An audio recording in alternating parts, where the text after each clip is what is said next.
Bonjour et bienvenue sur Terpnos, le format qui vulgarise les termes techniques. Aujourd'hui, parlons d'une approche très présente ici et maintenant, la pleine conscience. Lorsqu'on évoque ces mots, nous viennent de suite à l'esprit la méthode qui s'est très vite répandue depuis quelques années, la mindfulness. Et pourtant, c'est tellement plus que ça.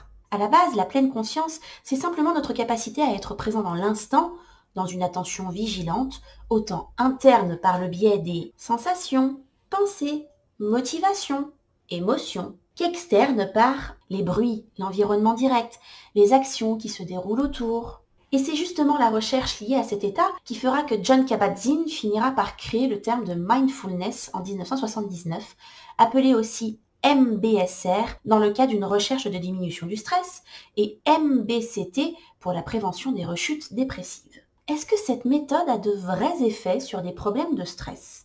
Pour le coup, des études sérieuses ont été effectuées, notamment en 2014 et en 2017, et il a été admis que cette technique voit des effets réels sur le stress psychologique, incluant des douleurs de type somatisation, l'anxiété, le stress généralisé et la dépression. Pour le reste, son efficacité n'a pas vraiment été démontrée. Dans un état de méditation de pleine conscience, l'idée n'est absolument pas de ne penser à rien. Au contraire, on s'efforce simplement de ramener sa conscience à des ancrages liés à l'instant que nous traversons. Vous vous souvenez l'intention interne et externe ? Ben voilà. Derrière ce qui semble être un simple exercice de prise de conscience de notre présence dans l'instant, se cache en vérité une intégration de nouvelles habitudes qui permettent de se laisser traverser par le stress ou les émotions qui pourraient, si elles étaient simplement ignorées, s'aggraver avec le temps. Avec 30 à 40 minutes de pratique quotidienne, des effets significatifs peuvent se présenter. Attention toutefois. Oui, warning.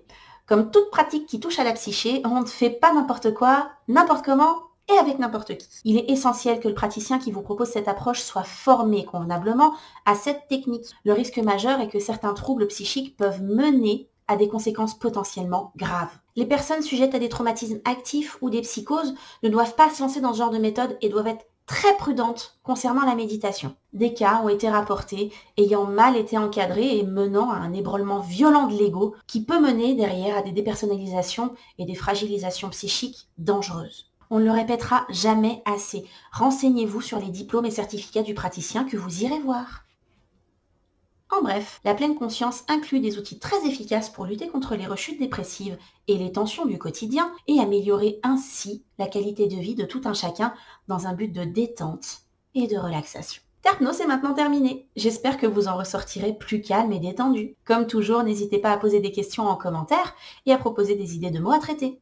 Et en attendant, pensez bien-être, pensez à vous, abonnez-vous.